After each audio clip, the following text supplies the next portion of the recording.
자, 오늘은 절기적으로 보면 어떤 주일이죠? 예, 맥주 감사 주일이라고 하죠. 맥주 감사 주일이 뭘까요?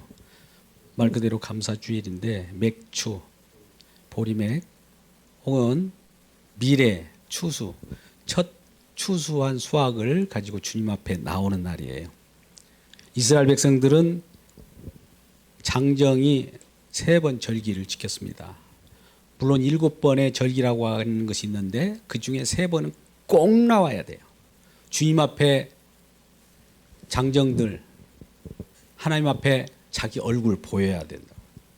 너희는 내 앞에 나타나서 너희 자신을 보일지라 이렇게 하면서 뭘 가지고 나오라 할까요? 여러 가지 열매를 가지고 나오라는 거예요. 열매와 너와 동일시 하겠다는 거예요. 애굽에서 구원받은 백성이 이제 광야를 거쳐서 어디로 들어갔습니까? 가나안이라고 하는 하나님께서 예비한 말 그대로 젖과 꿀이 흐르는 그러한 곳에 가서 소사를 먹을 때에 처음 소출한 것, 또 그런 것들을 주님 앞에 나와서 이것이 나의 능력으로 된 것이 아니라 주님께서 주신 열매입니다를 표현하고, 또 내 자신도 저 애굽에서 죽었던 우리가 다시 그거로부터 끄집어내서 이 가나안 땅의 알곡 백성으로 내가 다시 살아났습니다 라고 하는 걸 고백하는 거예요. 할렐루야. 그러니까 이 곡식과 이 새로운 성도를 동일시해서 구별하는 겁니다. 곡식은 모형이요, 실제는 내가 그 실제의 상황이지 않습니까? 그런 것을 이제 우리가 구약에는 그림자와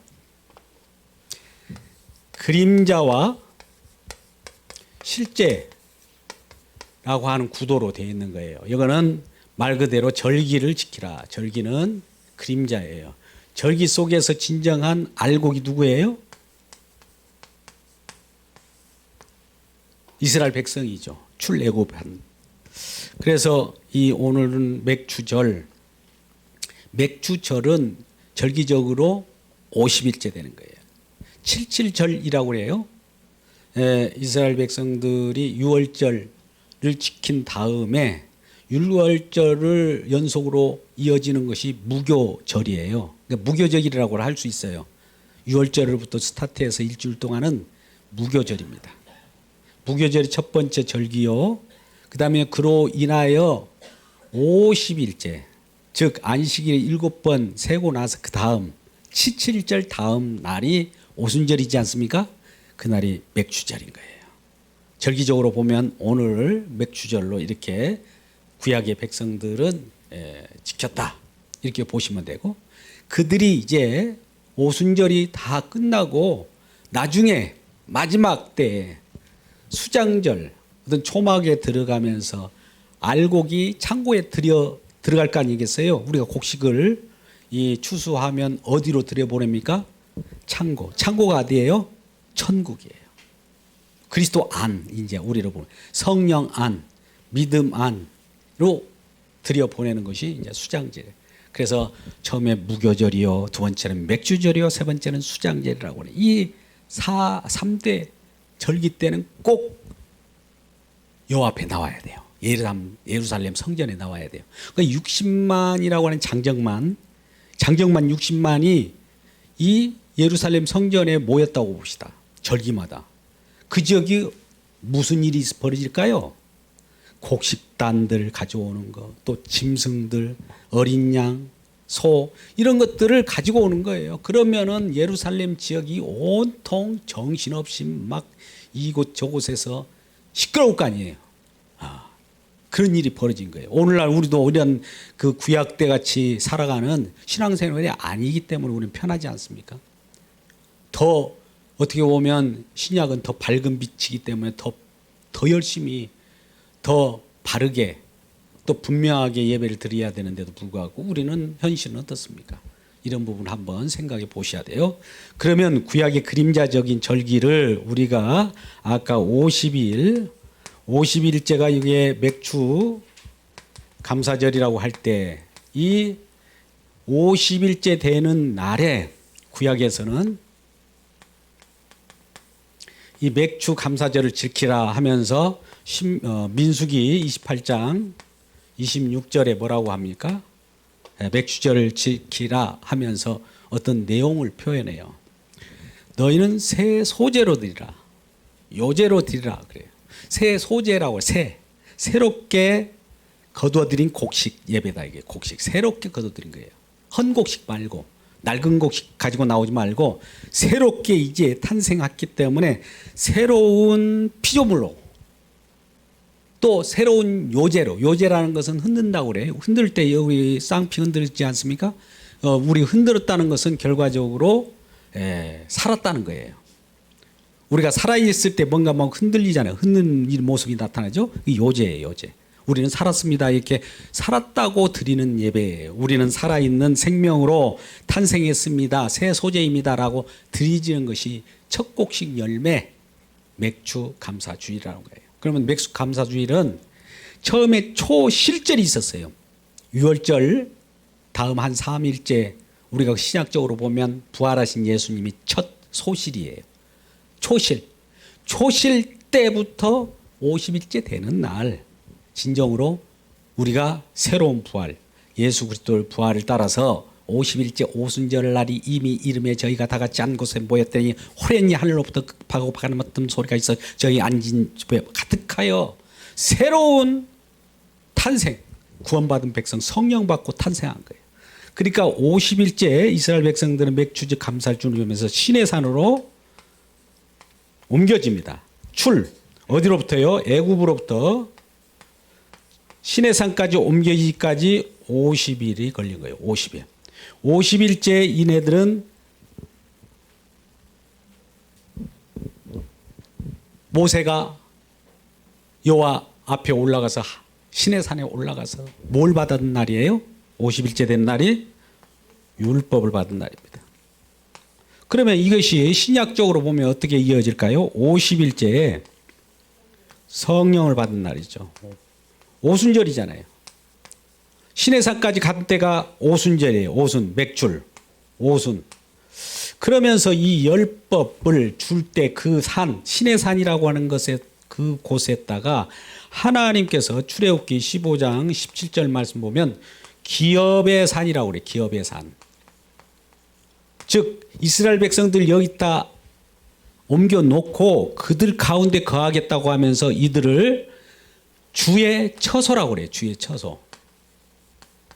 자, 장차 예수 그리스도께서 이 땅에 오셔서 뭔가 다 이뤘죠. 다 이뤘다 하잖아요. 요한복음 19장 30절 말씀 한 다음에 부활하셔서 부활하고 나서 50일 오순절 뗄 때 예수님께 죽고 부활하기 전부터 제자들에게 하신 말씀이 있어요. 내가 처소를 예비하러 간다. 처소. 자, 여기 기업의 산이 처소라고 출애굽기 15장 17절 말씀에 나와 있습니다. 15장 17절 출애굽기 한번 볼까요? 자, 같이 읽겠습니다. 시작. 주께서 백성들이 와사 그들 주의 기업의 산에 심으시리라. 여호와여 이는 주의 처소를 삼으시려고 예비하신 것이라. 예. 애굽에서 출애굽해 가지고 결과적으로 여기에 이 애굽적 사고방식을 홍해에 다 잠겨버리고 다시 탄생해서 시내산에 새로운 이 백성으로 나왔다는 걸 확인하기 위하여 율법을 받은 거예요. 율법을 받은 그때가 주의 처소를 삼으시려는 그 지점이에요.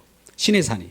그러면 이것이 구약 때가 신약으로 보면 예수님께서 부활하시고 오순절 날에 저와 여러분 가운데 기도하는 가운데 성령이 임할 때 성령이 임하는 그 성령이 임할 때 성령이 임하는 자마다 구원을 받잖아요. 성령이 임하면 믿음이 생기고 구원을 받는 알고 곡식 구원받은 백성들이 생기게 된 거예요. 구원받은 백성. 이걸 이제 이 구원받은 백성들이 모아졌을 때 이걸 교회라고 합니다. 교회의 출발이라고도 해요. 교회의 출발이에요. 오늘 10월 2일 교회가 다시 출발하는 귀한 기점이 되시기를 주의 이름으로 축복합니다. 자, 우리 잘 보세요. 그러면 이 출애굽하기 전 애굽에서 알았던 그 하나님과 출애굽에서 시내산에서 진정 율법을 받고 본 하나님은 같을까요? 다를까요? 다른 거예요. 즉 세상 애굽에서 알았던 하나님과 구원받아서 홍해를 건너서 출애굽에서 그 율법을 받고 하나님을 아는 그 하나님은 다르다는 거예요. 애굽에서 알았던 하나님은 나를 위한 하나님이었어요. 그런데 출애굽에서 시내산에 와서 율법을 받고 아는 하나님은 주님을 위한 하나님이에요. 그래서 이 출애굽했던 이스라엘 백성들의 모든 장자, 대표되는 장자들 전부 여호와께 돌리라. 할렐루야. 여호와께 돌리라는 것은 이제 여호와가 주인이라는 거예요. 이전에는 그 부모가 주인이었을지 모르지만 그런 것들은 다 단절됐다. 오전에 우리 말씀을 한번 생각해 보세요. 이전에 칼을 검을 주어서 이건 잘라서 진짜 여호와께로 만들어버린 거예요. 주께로 만들어버린 거예요. 주님의 가족으로 만들어버린 거예요. 할렐루야. 그러한 하나님이에요. 그래서 애굽에서 알았던 하나님, 그 하나님은 우리가 통상적으로 아는 전능하신 하나님. 우리는 이 정도는 알잖아요. 뭐 하나님은 전능하시다. 창조주 하나님은 전능하시다. 이 정도는 안다고. 그런데 출애굽했다는 건 구원받은 후에 아는 하나님은 여호와 하나님이에요. 자, 우리 출애굽기 6장 3절 말씀을 한번 봅시다. 출애굽기 6장 3절. 6장 3절 말씀 보면 구원에 내놓고는 이 여호와 하나님께서 말씀합니다. 이제 내가 이전에 아브라함, 이삭, 야곱에게 전능하신 하나님, 즉 우리가 흔히 말하는 엘로힘 하나님으로 다 알려줬는데, 창조주 하나님을 알려줬는데 이제는 내가 나의 이름을 여호와로 알리겠다는 거예요. 이전에는 전능하신 하나님으로만 알렸고 그들을 구원의 하나님으로 안 알려줬는데 이제 나는 구원의 하나님이라는 거예요. 6장 3절이 그 4절 이하의 말씀도 그렇습니다. 이제는 출애굽했기 때문에 구원의 하나님으로 내가 나타나겠다. 우리 주님은 창조주 하나님과 동시에 구원의 하나님입니다. 할렐루야. 예. 창조주 하나님이라고 하는 건 이 세상을 창조했다라고 하는 것은 우리 예수 믿지 않는 사람들도 대 알아요. 근데 구원의 하나님으로 알지는 못해요. 성령을 받지 못했기 때문에. 왜 그러냐면 애굽에서 알았던 자들은 아직 성령을 받지 않은 상태, 오순절을 경험하지 않는 상태에서 아는 하나님이기 때문에 뭐 그냥 높으신 하나님, 전능하신 하나님 정도는 알아요. 출애굽해서 홍해로 건너서 애굽적 사고방식 다 버려버리고 애굽적 사고방식 그 신을 홍해에 다 묻어버리고 수장시켜버리고 다시 태어나서 알아본 하나님, 여호와 하나님은 구원의 하나님이라는 거예요. 그러니까 50일째 성령을 받을 때 구원의 하나님을 깨닫게 되는 거예요. 율법을 받을 때 구원의 하나님을 확인하는 거예요. 예수님께서 이 땅에 성령을 보내셨듯이 구약에서는 모세를 통해서 율법을 줍니다. 율법을 줬던 건 뭘까요? 율법을 주어서 보니까 내가 죄가 막 드러나요.